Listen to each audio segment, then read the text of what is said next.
Hey, what's up, Rick Dees? And, you know, when you've been in music for most of your life, like I have, it's great to see a guy who gives his life to it in the form of, what is it now, 6 number ones? RedOne, you've got a perfect name for that. Thank you. Okay, Lady Gaga. Run down the list if you don't mind. I mean, of course, Lady Gaga. The artist that I worked with? Yeah. Lady Gaga, of course, you know, my sister. And Michael Jackson. I worked with U2. Yeah. With Usher and my brother Enrique Iglesias. Oh, yeah. And right now I just finishing the album of Jennifer Lopez, executive producing her album. And the first single is already starting now. Yeah, give us a flavor of that, because you know, she was just at the White House. I know. and did she have time to actually get in there and sing for you? Absolutely. She's very dedicated. She gives everything. Does she? Oh yeah. She's a real pro. But you come in with a little bit of cachet now, you know, having number ones and all. But still, it feels like every artist is different when you talk with Usher, or when you talk with U2, or when you talk with you know, this wonderful artist we're going to meet here. Yes. Do you get a little nervous sometimes? No, I mean, you of course nervous.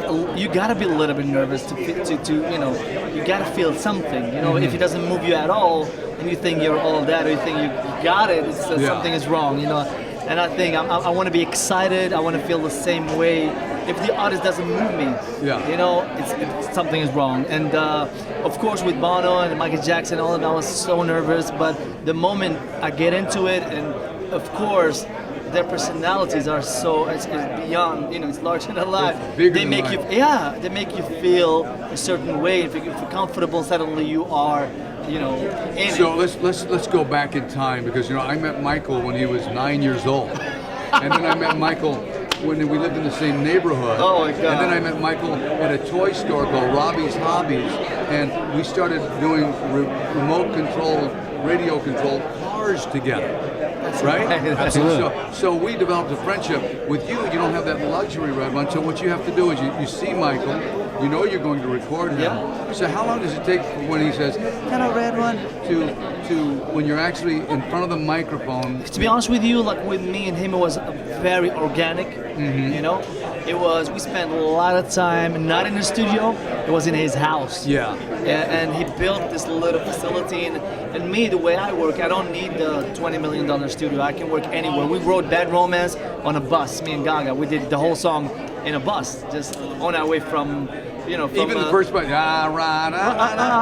everything, the whole song, it was in the bus. So it's like he doesn't. So with Michael, to go back to Michael, it was an unbelievable experience at home, relaxed. I had the guitar, I was playing the guitar, he was singing, we were recording the ideas, and then I started programming. It was very organic. It was like a musicians jamming, you know? And you know, he makes you feel pretty good. Oh yeah. Were you not impressed like I was? Of course, I knew Michael all of his life, but with Mike, he was a lot more intelligent than people gave him credit for, don't you think? He was. Knowing about art, knowing about... To be honest with you, like to me, he was a genius. Yeah. A true genius. Because he was so humble, but his knowledge was larger than life, you know? Yeah. In every aspect, from the artist part of it, as an artist, as an entertainer, to a person that knew everything about music. Sure. The musical side of it, to production, to the visuals, and he's just a complete artist that's been doing it since he was 5, you know? Yeah. And much more at home on stage than off. Yeah. And with Jennifer, did you call her J-Lo? What did she want you to call? Jen, I call her Jen. Okay, so when you're sometimes you call her J-Lo, but it feels, you know. You do Jen. great on producing the vocals too. I have a friend named David Foster who does really great vocal producing. He's like, if not the best, he's like... so you know what I'm saying? And then he used an engineer who I'm amazed he has hearing left, named Umberto Gutica. Oh, Gutica. I know Umberto. So Umberto is one of... We did We Are the World together. Yes. The new one, yeah. So so you know what we're talking about. But you have that.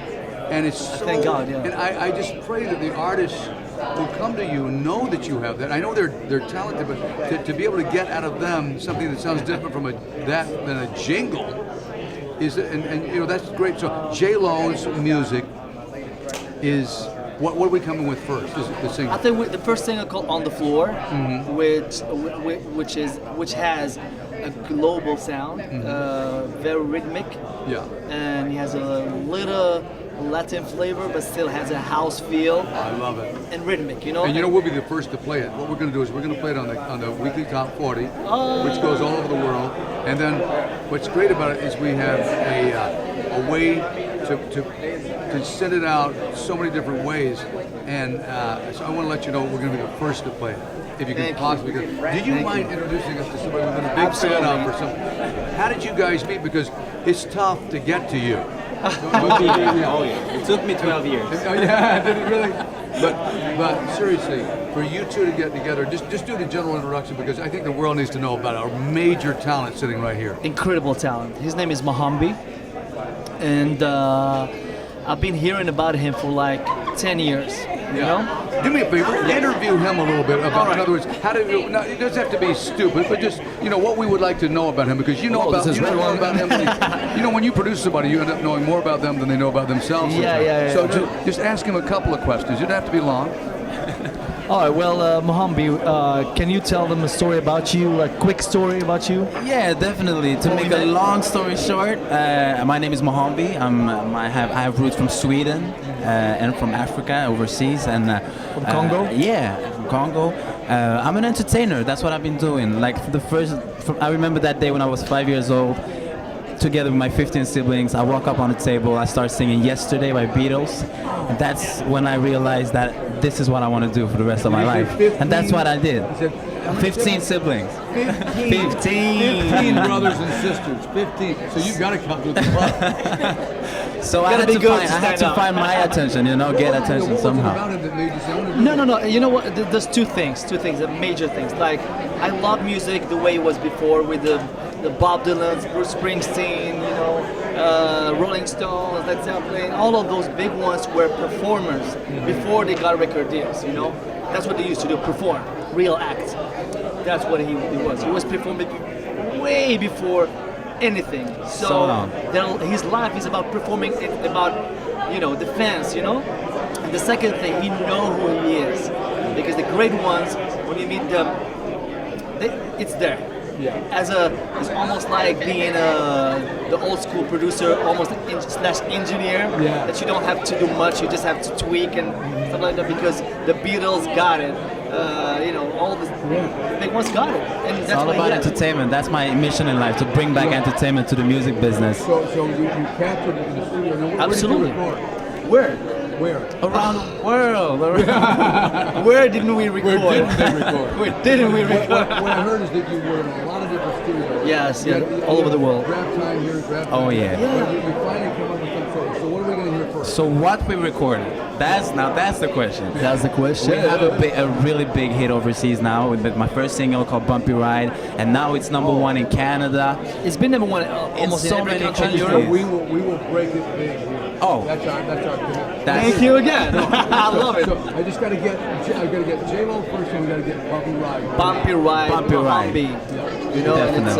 And it's #1 for 6 weeks now in Canada. The good news is too, as you download this and everything, when you want to know about the artist, this is one nice guy. If everybody would just get together with me and let him know how much we love him. #1 in Canada, #1 in Europe, #1 soon because of the weekly top 40.